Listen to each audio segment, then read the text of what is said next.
Anyways, the pick's developing now. Behemoth first pick, going into MiTH response, Puppet Master into Fade, and there's the Flux coming out from BMG. So crack a Flux there. Again, this is it for them. This is it. You lose here, you still have more matches for third place, but that's not what you want. You want to go to the grand finals, obviously. So definitely putting a lot of stock into these picks here, and again, Flux is a part of that. First pick, Behemoth, though. Yeah, I think it's almost to take it away from PT White. It was a very, very solid pick, and he played it very, very well. It's causing a lot of problems from the obviously off-lane Valkyrie, but just in general, a lot of great initiation, so it makes sense. One thing to know, though, they got Puppet Master and Flux, and I was talking to BMG before this game, and they were saying, like, they love these heroes. Obviously, we've seen them play it time and time again. Obviously, Balthazar, Puppet Master, obviously Krake Flux, with his Insanitarius. It's something that they feel very, very comfortable with. And something that Swindle picks up every single time, is that when it's a clutch game and you have to win it, make sure that every single player that you're playing, or every single player on the team, is playing something that they're comfortable with. Because in sort of high pressure situations, you want to be thinking nothing about how to play the hero, it's just about how to win the game. Yeah, just muscle memory, basically. Exactly, muscle memory. In the end. So, now that Fade pick, and Gauntlet coming out. Now, I was going to say about Fade, but it kind of fits for Gauntlet as well. These two are heroes that we actually do see a bit in Southeast Asia, more so Fade specifically, but even Gauntlet trickles in here and there as a somewhat popular pickup. So, although to us it may seem a little bit odd, it's not so odd over there in Southeast Asia, so or over here in this case, obviously. So much gank. Here in Bangkok. Yeah, they have a lot of gank already. Yeah, and it was something that actually the DCES Atadog as well as HBX, they're very, very aggressive, and we're going to see this here as well. They're going to be facing against a Flux that is kind of hard to gank because of how tanky he is. Obviously, Puppet Master has the Assassin's Shroud as well, so they're going to have difficulties in trying to killing these heroes, but as long as they follow up with maybe some hard carry for HBX as well, they should be fine in that respect. Yeah, this is a... Yeah, yesterday with that Sandwraith, the Fade, very global kind of kill lineup. Definitely possibilities here for HBX. So I wonder if we're going to see a Sandwraith ban actually. It would surprise me because it would follow the strategy of HBX so much. I mean, what we saw when I think it was actually Asadog, but they ran like a tri-core lineup and they had Fade on that lineup as well. Whenever Fade finds a hero, they just use the Sandwraith ulti plus one more, and then they just kill it every single time, and it would give them the carry potential that they're looking for as well. So it does very, very well with all the kind of ganks they're looking with. But for BMG, I like the synergy between Behemoth and Flux. So it's kind of like a Flux NG kind of thing, but obviously you put them all together, Behemoth's going to knock them down in that respect. And then the Puppet Master again goes back to sort of comfort hero for Balthazar. Not only that, but gives him sort of solo kill potential, particularly on like the Fade as well as probably the Midas as well. Speaking of comfort, Riftwalker taken out by HBX, so they won the first game, but still don't want to give that comfort hero up if they have the choice, and in this case they do, so taking it out. I think Behemoth will be on that's true, actually. So I don't think that Riftwalker is really, because I'm pretty sure we'll see in this game Behemoth will be pulling. Because they've got Puppet Master. Whenever they run Puppet Master, normally they do the pulling jungle, and that's obviously going to be in the hands of Root of Z. So what we're going to see here now is going to be Box's hero, and we're going to see Fusion's hero as well. Glacius on the board. I think Glacius plus Behemoth will be very, very useful because it gives them a lot more mana to bust out some spells. And not only that, Kinesis on the board. So I'm saying Glacius, Kinesis, and there's the Glacius. And Kinesis is on the board. Yeah, you're right. I think Kinesis, Glacius for me. I think that makes sense. No, that's a suicide hero for boxing, and they still need that. So, no, I agree with you 100%. It seems like that could be the very, very... Now, again, we saw it yesterday, too. Again, we've made this point that you do not want to let boxing get out of hand on that Kinesis. So, HBX is going to have to work it out for them if they go with that in the end, of course. So. And not only that as well, I was watching Swindle's interview as well, and he was telling that you want to put Boxy on a playmaking here, and I totally agree. That last game on Valkyrie, he just didn't have really that kind of impact that he kind of could have had.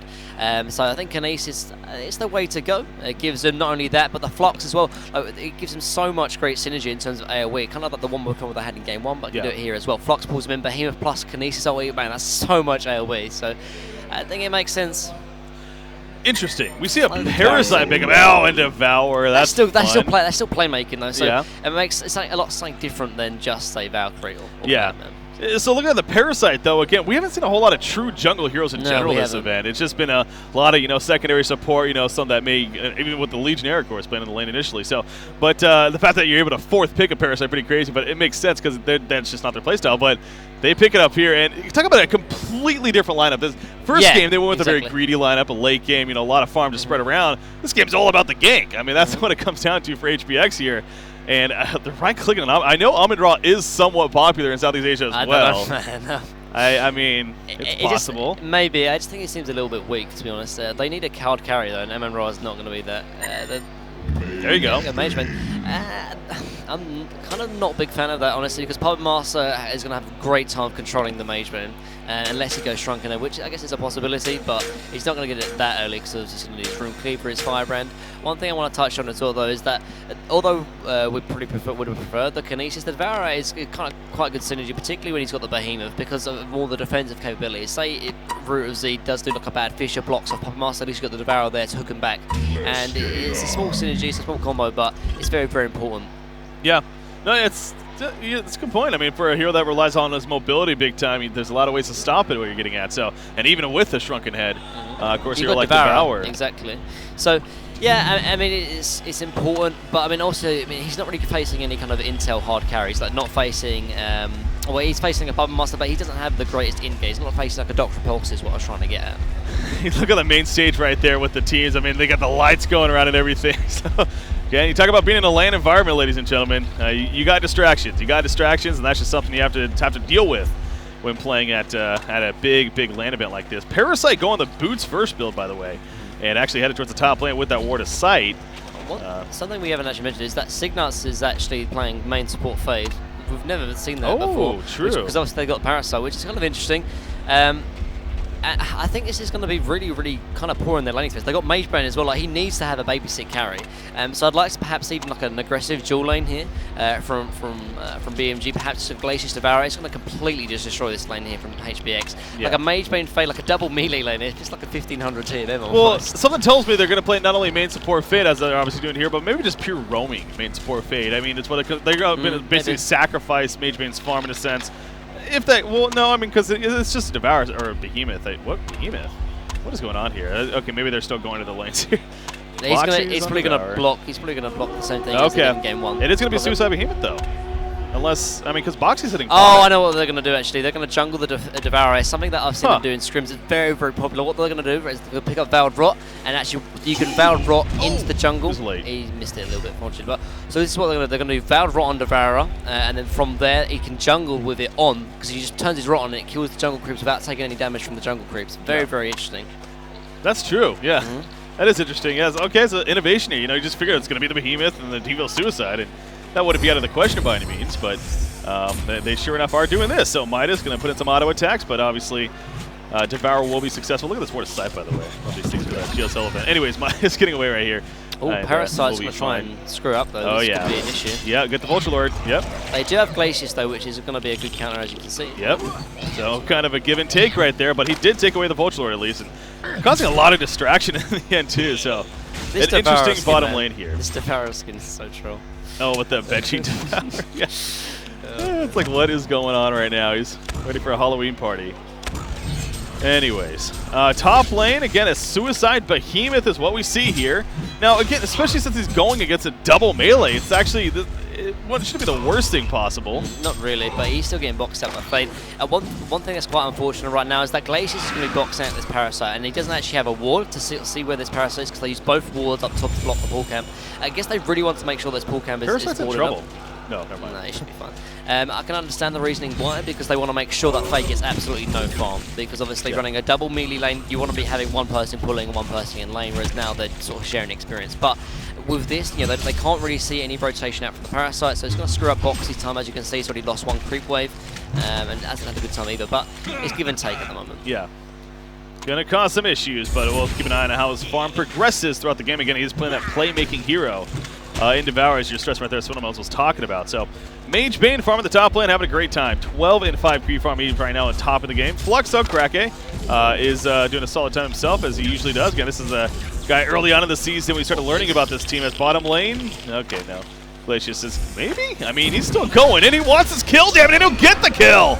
A Bloodlust coming out from MiTH. Now, it's probably going to come at a cost, though. He doesn't have his escape anymore. And, yeah, he's going to be held in place, so it's a matter of who gets the kill. Going to probably let Puppet Master. Yeah, Boxy actually gets it, so anyways, point is they get the kill. And so, I mean, he got the Bloodlust, but he does get counter-killed. I think actually that's in favor of BMG. Yeah. He lost the Bloodlust. Like, that gives at least Boxy level 2 now, so he has hooks, so he can start maybe perhaps roaming. And obviously, MiTH was level 3 at the time. And they only lost level 1 Glacius. So. It's like, why go that far in, that deep in, just for a level 1 Glacius kill, even if it's the Bloodlust. So, yeah, definitely debatable. Boxy's running for a minute. If you can land a hook on this gauntlet, oh, this could be got big. it. Yep. Got it. Beautiful hook coming out from Boxy, and Gauntlet is gonna maybe fall. No, the counter hook. He saves himself. Infernal instability for the move speed, and he will survive. Regen route. He needs to dodge another hook. 3 seconds. No, there's not enough mana actually. His Gauntlet will survive. That was nice play. Wow. Hook after hook. Not often we see hook heroes on the other side. No, we don't actually. That was pretty solid though.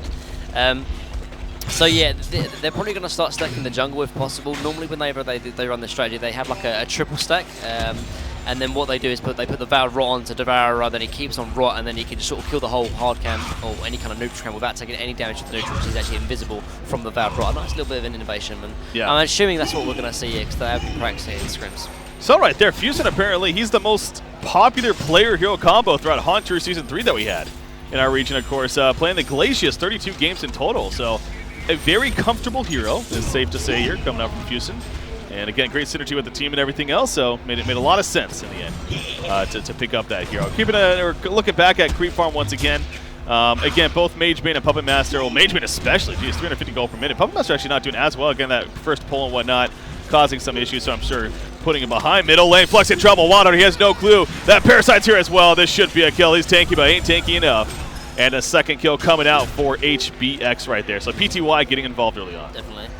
Nice rotation there. But one thing to mention, though, that is kind of unfortunate here for BMG, I can assure you, if this offlane was, like I say, Kinesis, it would have been massive because this Behemoth is facing a double melee lane. He'd been absolutely destroying this lane, and because he's melee himself, he can get boxed out by this Fade. That's why Mageman has 350 GPM and Root only has 90. If this was a Kinesis, I can assure you it would be completely different. There's a TP coming out of top lane, though. They're going for the turn kill right here. Maybe Midas, he's in trouble. That's just an illusion behind.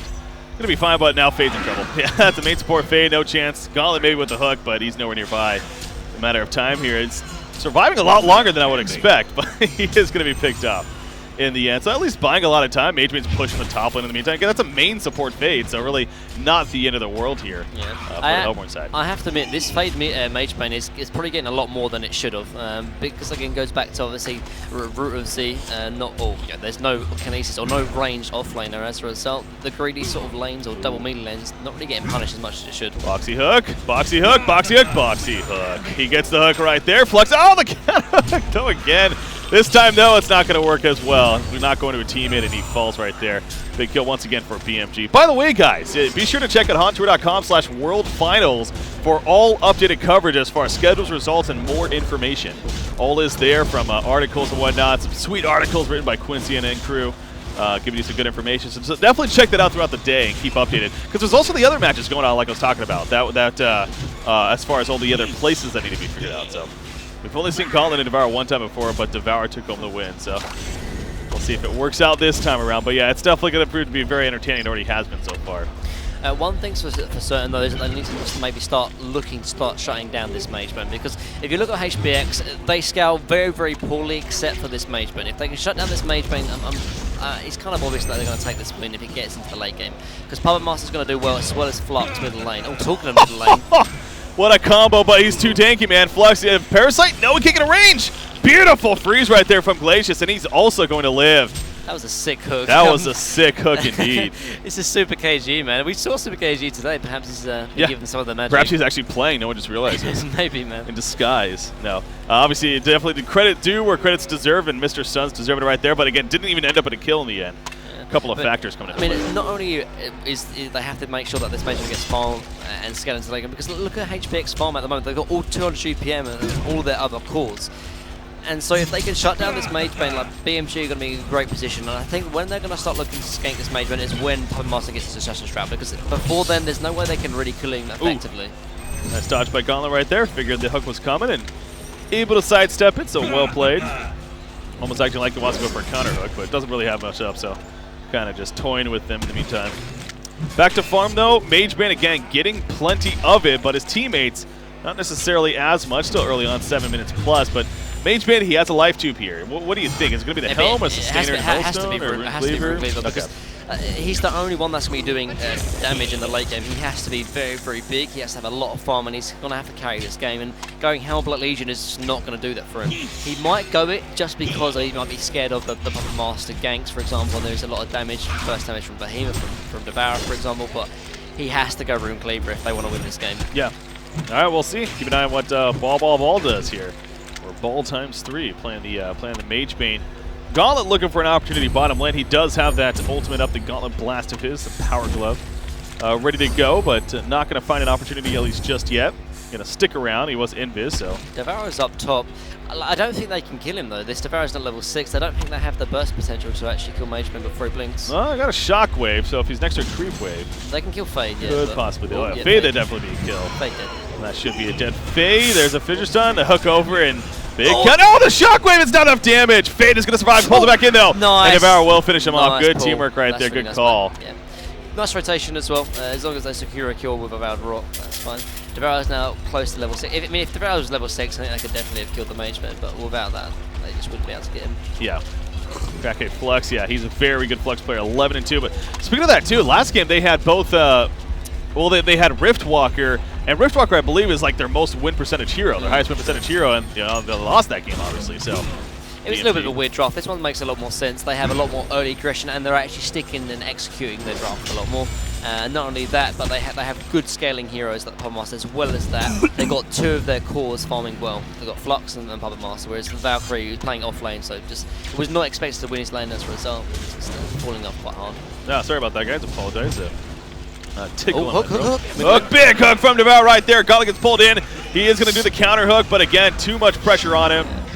And down he falls. So Boxy, he's landing hooks as well. I have to admit, Boxy just playing like he's playing second support practically. Boxy at the moment. And he's making so much plays, and because of that, exactly, this is exactly what Swindle was talking about, and it makes a lot more sense for him to really be creating so much space. And not only that, because now like with all the other cores here from HBX, it really does rely even more on Mage Bane to carry. Because look at the farm. Everyone from the Parasite, Midas, and Gauntlet all have terrible farm at the moment. Ooh, so swing and a miss.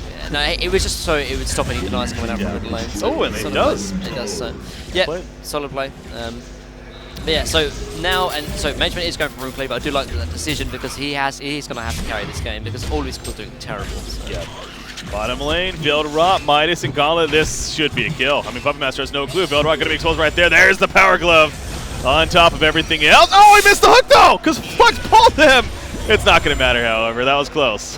That was close. Get punished, though. It's a big play, but a counter hook from Devour actually pulls in Gauntlet. Now he's in trouble. He's not going to be able to get away, and he will get picked off. Haste to Devour. He wants more. Boxy's like, I'm the playmaker myself, damn it. 4 seconds on the hook. He's got ulti. May just use it. Yeah, he's just used ulti. He still has hook. Can he line it up? They can, and yes, going to be a kill. He went for it. Flux gets pulled, but they got the kill. Great response coming out for Bad Monkey Gaming right there. They got a port from Mage Bane as well. Yeah, so sort of stopping in his farm as well. So Puppet Master's actually going for Whispering Helm instead of rushing the Assassin's Shroud. I think that's okay, but when he gets that Assassin's Shroud, they have to start looking towards his Mage Bane because his Mage Bane has the highest farm in the game outside of Flux. He's closing on his Rune Cleaver as well, and as I said before, the whole main of this strategy from BMG, if they lock down the Mage Bane, they're going to win the game. Yeah. 7-3 hero kills in favor of BMG. It's kind of interesting how it's working out like that. Both games now, the team that has definitely more of an aggressive lineup has fallen behind early on, not getting a whole lot of kills. And most certainly the case here. Now, to be fair, obviously plenty of aggression on the side of BMG too, with the power leading the way in that. So, bottom lane, they want to get this tower kill. You see Boxy ready to land a hook if somebody tries to deny it. Not going to happen though, or maybe actually Gauntlet and Midas are running up. Oh, they're just out of range. They do hook at Puppet Master, however. Fissure's not going to be used. The transmute on Puppet Master, but the Shockwave to stop the Puppet Master still on the Puppet Show. He's got to survive, and the huge turn from Bad Monkey Gaming. The Voodoo Puppet comes out, and down falls Midas right there. A 2-for-0 exchange in favor of BMG. TP coming top lane as well. Oh, they might be able to get a hook. No, unfortunately misses, but nice sidestep. Able to dodge it right there, so Mage Bane gonna be good. So got the top tower kill at least. And again, so it goes back to Mage Bane. His farm continues to be very good, but definitely, again, big turnaround or big fight in favor of BMG at the bottom lane there. Making that work. So the Rune Cleaver, though, in the works. Speaking of Kraken and Flux, you mentioned he's having some great farm too, 410 gold per minute. Look what he's building. That in Sanitarius. Yeah. One for doing that. And it just makes a lot more sense. It's going to give him the ability to actually scale into the late game as well. So even if they do have to deal with a heavy farmed Mage Bane, at least they've got the Puppet Master as well as the Flux to actually deal with him. And we've seen it, man. Flux can carry pretty hard if he gets like the Frost or Skull into the Sanitarius. So yeah, it can definitely work well. Not only that, actually, he's got the Vestment, so he's incredibly tanky, actually. Yeah. Really has high EHP at the moment. Now, Fade is level 6, and again, a main support of Fade, so that's why it's a little bit surprised that, like, 12.5 minutes in, you figure Fade would be level 6 by now, but being a main support, understandable if he was a little bit behind, but he is level 6, he's got that ultimate. Again, this is a kind of cool reason that makes it, with the Striders on top of that, he can still basically do what's necessary of a Fade, just doesn't have necessarily the burst damage himself up front, at least initially, but he will be able to provide the lockdown and set up kills for your team very effectively with that invis, the reflection of his, as it is called. Triple stack Ancients in the meantime, but you need to be careful because here comes Devour once again. Boxy 3-0-6 already, and he's looking for more, and he's going to go for a hook maybe. No, he hooked his teammate. Miscommunication, and Gauntlet. They got ulti in 5 seconds. Oh, they got the flux. Yeah, there's the pull in, and there's the kill. So they're going to take these Ancients as well, I think. And there's nothing that HBX can do. They've been destroyed so much in the laning phase. And MageBen, yeah, he's got 410 GPM, but he's closing in on the Rune Cleaver, so they're going to lose this as well. So BMG really looking very, very solid. And it just has to go back to, honestly, Boxy. We talk about him a lot, but he's making so much plays. He's helped out every single lane. And obviously, I think that the main support Fade has been a little bit of a weakness here. It's really hurt their laning phase, but it can definitely pay off in the mid game if you can find a lot of ganks. But because their laning phase was so hard, you know, HBX weren't able to play their ganking style of play. Yeah, it's you know, it's also, I was actually talking with Baltazar, happened to catch a word with him in between the games right there, as using the restroom, and basically said that, you know, he was not happy with their draft the first game, whether that he was not happy with Fusen for drafting it, or if there's in general, but he basically said, like, HBX knew what was coming. They knew what we were doing, and they completely countered us, and that's why they were so dominant in that game 1. So clearly game 2, I think it'd be safe to say Baltazar a little bit more of a fan of this lineup now. How it's working here. So Rune Cleaver, though, again, on MageBen, so expect that GPM to start skyrocketing here. Is it safe to say he probably needs, does he need a shrunken head ASAP here?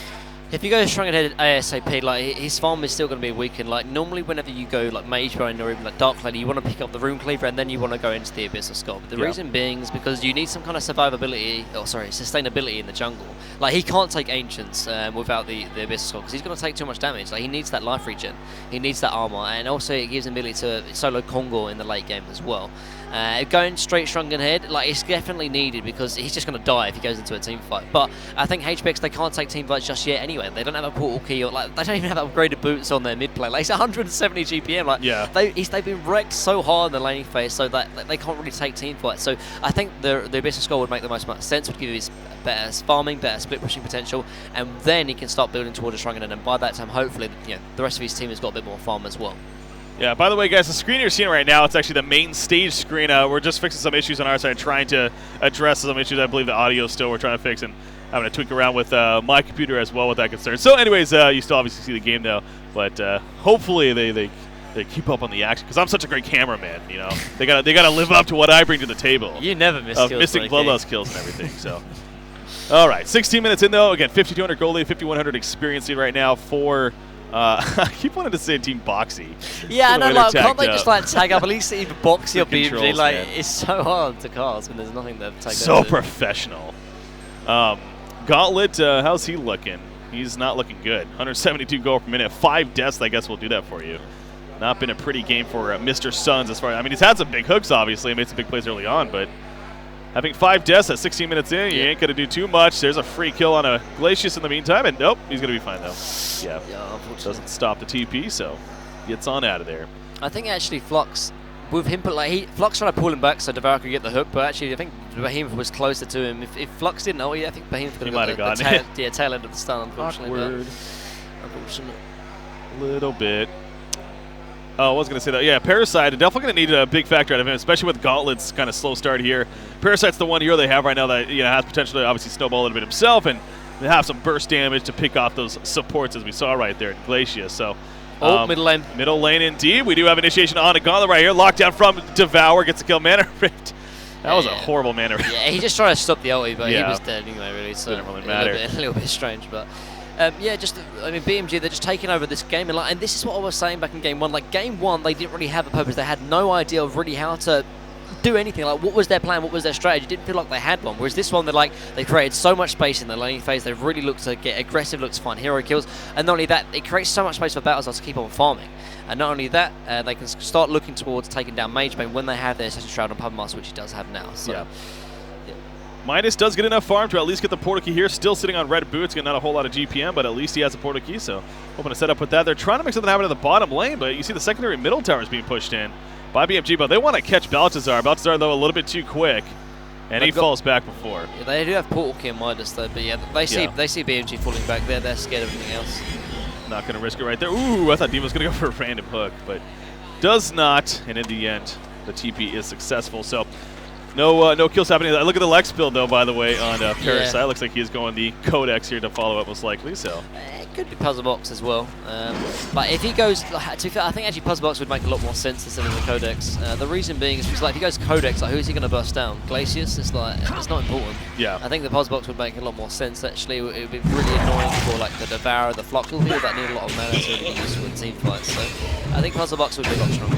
You know, we saw the Flux use his ulti right there, really for a purpose of vision, and that kind of brings up a point how we saw him play Thunderbringer against Reason Gaming. Yeah. You know, Fuso was talking about that. He likes the idea of having that global scout hero like a Flux, like a Thunderbringer. That's why the idea was there to maybe have it work. It didn't work out in that game specifically, but the potential is there of being a very powerful tool. It just gives so much information. Like you can, like, just from knowing where everyone is, you can dictate, you can make plays, you can really sort of have an idea of what you want to do if you have all the information presented to you. Absolutely. Middle lane push here. That should be a free tower kill, and definitely is. So yeah, you got Root of Z-Man, 280 gold per minute secondary support. Not too surprising. Well, he was playing offlane this game, though, to be fair. So. Oh, yeah, he was suicide. That's true. So, hey, even a little more impressive. Mage Bane, he's going to blink away before any pressure comes onto him. Yeah, pushing the bottom lane, but Puppet Master there, and Mage Bane by himself at this point in the game. Puppet Master would definitely win that fight. So. I think they do need to start committing resources to start slowing down this Mage Bane, because if he does get fat, if he does get incredibly farmed, he's going to be able to sort of do so much work in these team fights. It looks like he's actually going to build towards the Geomancer's Bane, actually. I think that's a little bit too greedy in terms of him going very much into the split push and farm.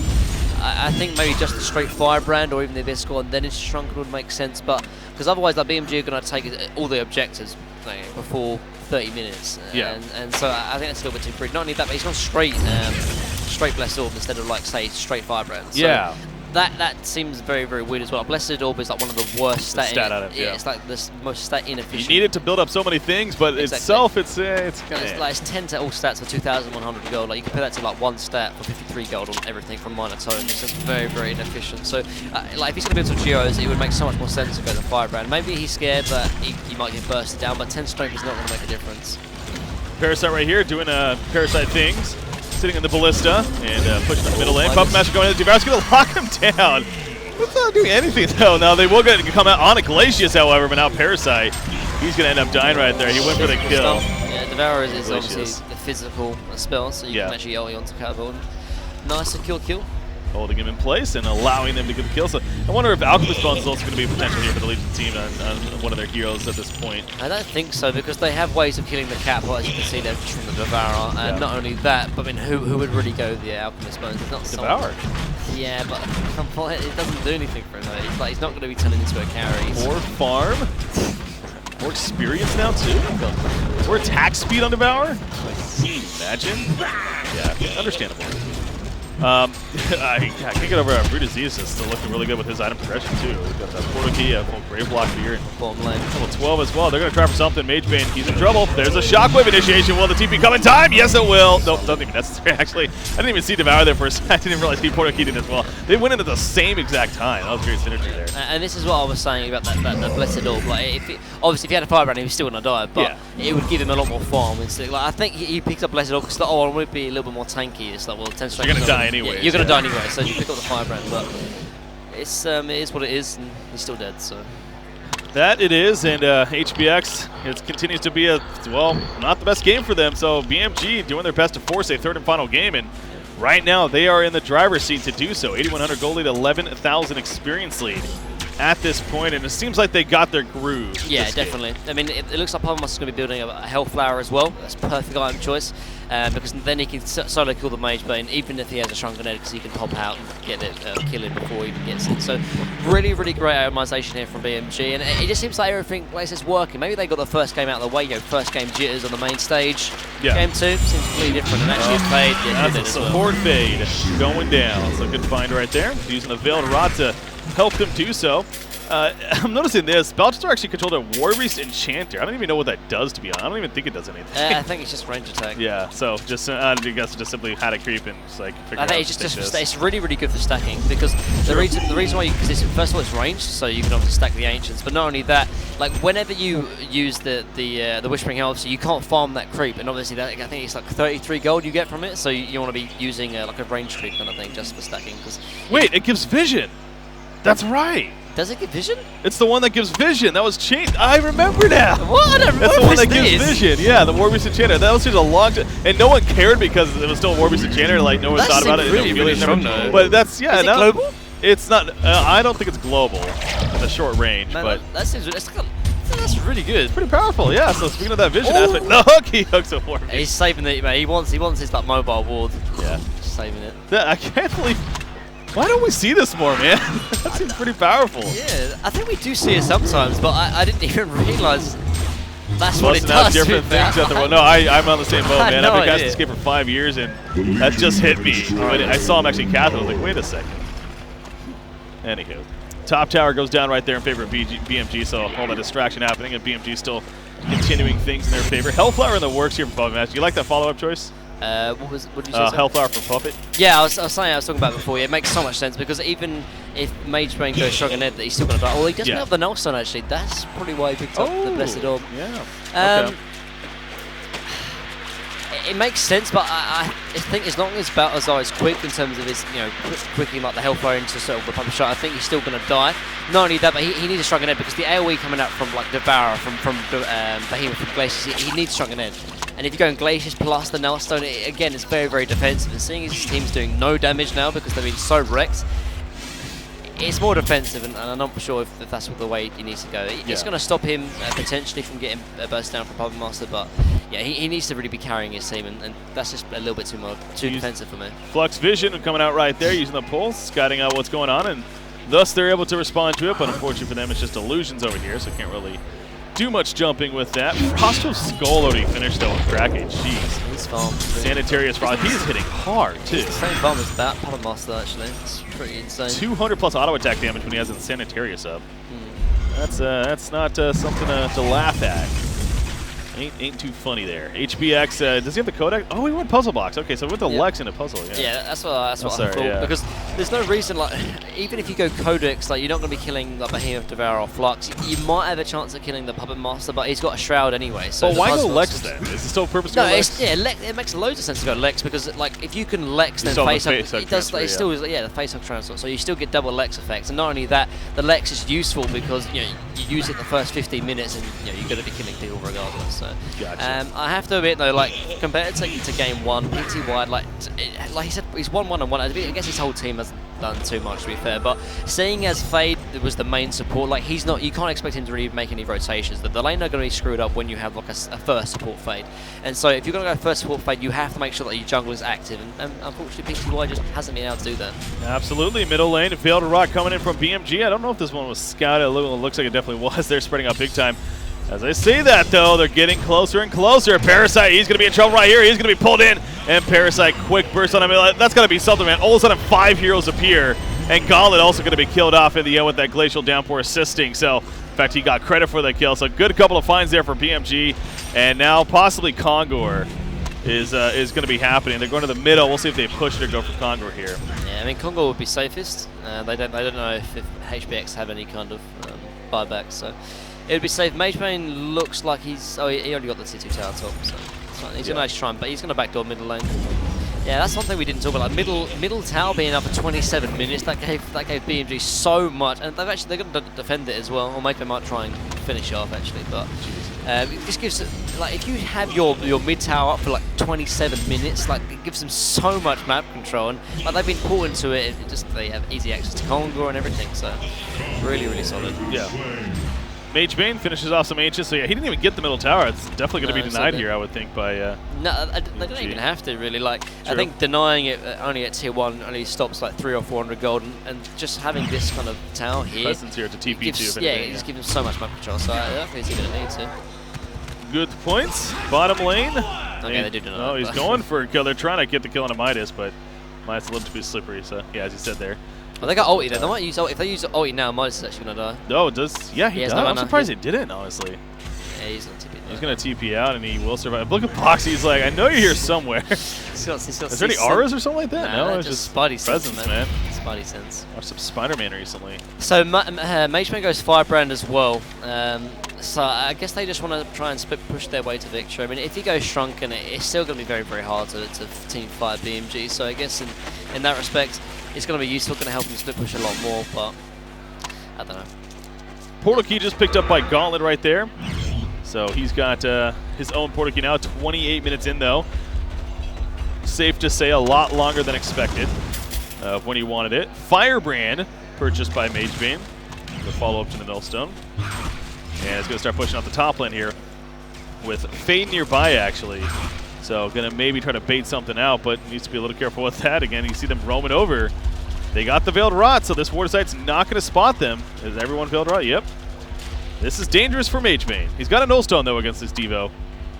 So that's pretty big, but will it be enough? No, it won't. Shockwave opening. There's a stomp. Fissure's done a fault. He didn't do it in time.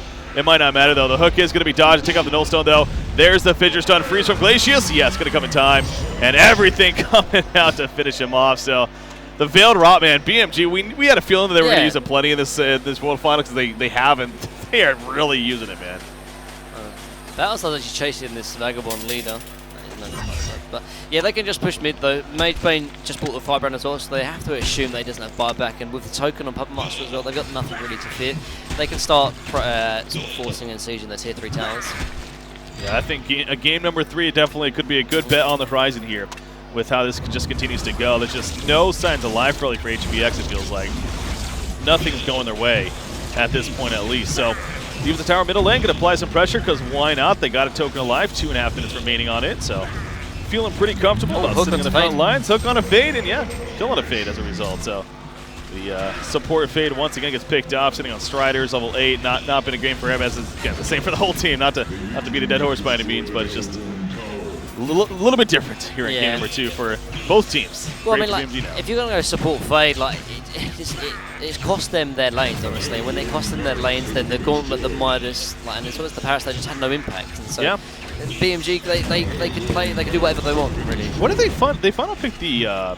They went Parasite with the 4th. Yeah, they second picked Fade. So maybe they had the intention to run it as more of a solo or whatever, but it just ended up being that because of how they finished the draft. But yeah, then it kind of questions like, well, then why'd you force that issue? It's not like there's a hero on here that's standing out like, oh, well, they had to get this hero. Yeah. Because the Gauntlet and MiTH were picked up. Oh no, it's Gauntlet and Parasite were picked up after. So I have to admit, this War Beast Enchanted though is actually really solid. Though. To have that kind of vision, it's like a mobile wall itself, and then it has that ability as well. You're saying it's very useful. See, I wouldn't be surprised if players don't really know that, honestly. I have never, ever heard of... You think people like Zlap, like people that play Ophelia a lot would probably know that, but... I had no idea about this. I really was clueless. And, I mean, I played Ophelia. Because I know that was added when the Alchemist Ogre was added as well, and I think there was a couple others. The Necromancer one, no idea. So this is recent then, yeah? It was patched, like the balance patch 3.5, it was a while ago. That's kind of recent though. Well, yeah, it was before the season, definitely. I think it was the one going into the season. I had no idea. Anyways, pushing the top lane, BMG looking to finish the job here, it looks like. Hook. Out for the well, on a Gauntlet right there. There's a Devourer on top of him. The counter hook, though, Mr. Sun's good at that, but that's just not going to really do much other than survive a little longer. And I think game number 3, again, is just about here as Parasite. He's also going to be picked off. Maybe he's surviving a little bit. Look at that Shrunken Head, wow, Puppet Master, though. He's just getting kills left and right. Double tap for Baltazar. And HBX are still hanging in there. They feel like this Magebane maybe is going to give them hope. But, I mean, even him only 466 gold per minute, which is good, but you're facing a 582 Puppet Master and a 523 Flux on top of that.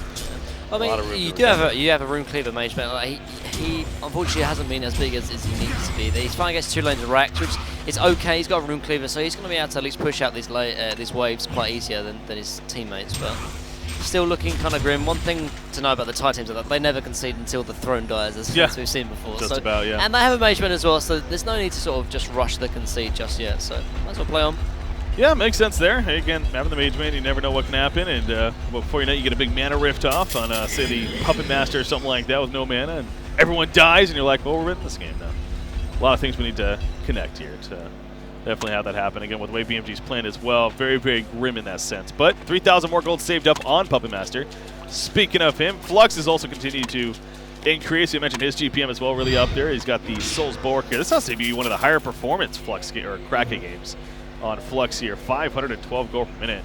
He'll probably finish it off obviously with Breastplate and then into Heart. It wouldn't surprise me. It just makes his Magnetic Surge, his W, just do so much more because the attack damage. It's really synergetic.